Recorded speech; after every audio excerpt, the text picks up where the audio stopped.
the doors.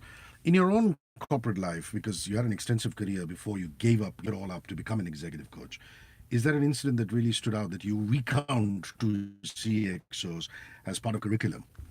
Um, about about 10 years ago, I used to work in an organization, and I was working at my cubicle, and I heard this really loud noise coming from the reception area. And there was this European gentleman who had come across to the reception and who was just going ballistic. He was yelling. I could see his veins throbbing. It almost looked like he was going to have a cardiac arrest.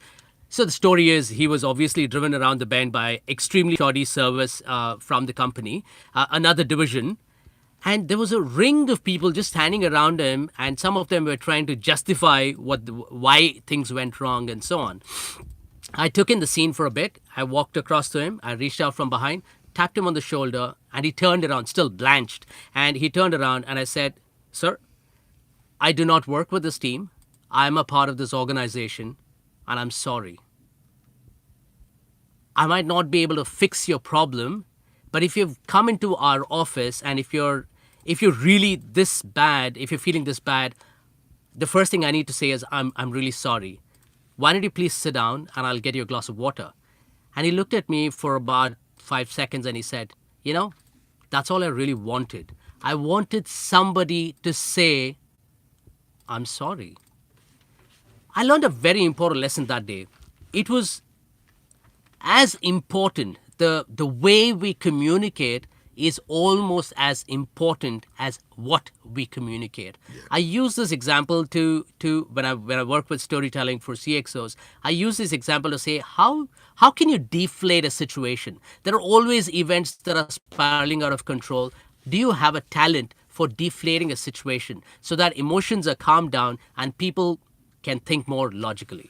Also, you're not suggesting in any way, and neither am I, that CXOs should shirk their responsibilities and go into the mountains. But trigger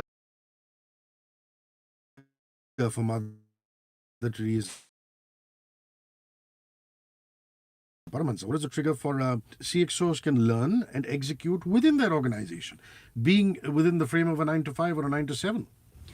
Not too many people know that Mother Teresa, when she came to Calcutta, for about 20 years, she spent time teaching rich kids English. And somewhere along the line, during a train journey, she quotes, she got a call within a call. And that was the moment she became Mother Teresa.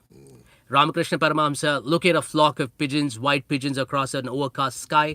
I'm mixing a lot of personalities here, but Ariana Huffington, when after like a 16 or an 18-hour workday, she fell on her keyboard and she cracked her cheekbone, led her to write a book on sleep and the importance of sleep. In fact, she goes around the world telling really busy people why sleep is so important.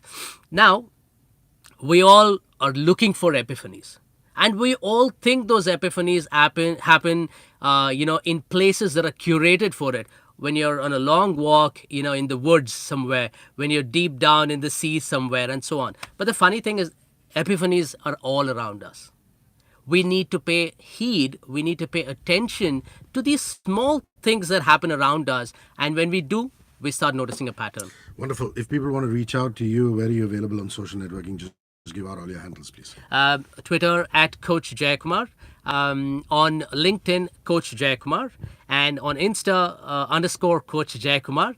I have a website which is www.coachjaykumar.com, and I can't give you my phone number on air, but I'm available.